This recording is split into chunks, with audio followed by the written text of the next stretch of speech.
Good morning student, learn with me channel में आपका स्वागत है।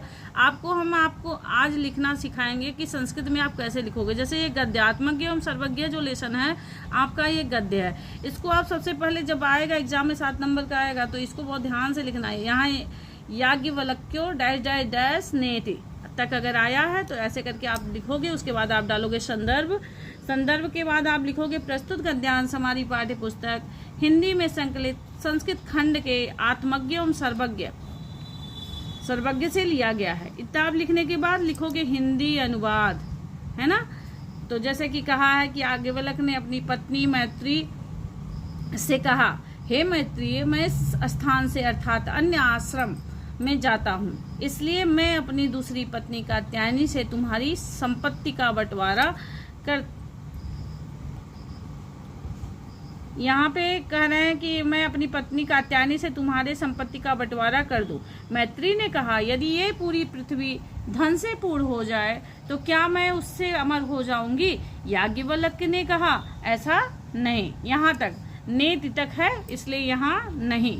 उसके बाद आप अगला लिखोगे अथोपकरणवंता डैश डैश डैश अमृत तत्व साधनम। जैसा कि संदर्भ आपको हमने पहले बता दिया, संदर्भ ऐसे ही रहेगा। फिर आप डालोगे हिंदी अनुवाद, आप गद्य में हिंदी अनुवाद ही डालोगे। याज्ञवल्क्य ने अपनी पत्नी मैत्री से कहा, जिस प्रकार धनवानों का जीवन होता है उसी प्रकार तुम्हारा भी जीवन होगा। धन से अमृत की आशा नहीं करनी चाहिए। उस मैत्री ने कहा, जिससे मैं अमर नहीं होंगी उसको मैं क्या करूंगी। यदि आप केवल अमृत का मार्ग जानते हैं तो वह मुझको बताएं। याज्ञवल्क्य ने कहा, तुम मेरी पत्नी हो इसलिए प्रिय बोलती हो, आओ मेरे पास बैठो, मैं तुम्हें अमृत के साधन का व्याख्यान करता हूँ। मैं एक एग्जाम्पल बस दे रही हूँ, मेरे पास एक कॉपी थी उसी में से मैं आपको समझा दे रही हूँ बस। अगला आप लिखोगे याज्ञवल्क्य उवाच डैश डैश डैश प्रिय भवत। इसमें भी संदर्भ वही रहेगा, आप हेडिंग डालोगे हिंदी अनुवाद। याज्ञवल्क्य ने कहा, अरे मैत्री, पति की कामना के लिए पत्नी को पति प्रिय नहीं होता है, बल्कि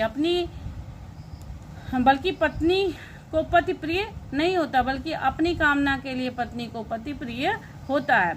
अरे पत्नी की कामना के लिए पति को पत्नी प्रिय नहीं होती है, बल्कि अपनी कामना के लिए पति को पत्नी प्रिय होती है। अरे पुत्र और धन की कामना के लिए माता पिता को पुत्र और धन प्रिय नहीं होता है, बल्कि अपनी कामना के लिए माता पिता को पुत्र और धन प्रिय होता है। अरे मैत्री, इसी प्रकार सबकी कामना के लिए सब प्रिय नहीं होते हैं, बल्कि अपनी कामना के लिए सब प्रिय होते हैं।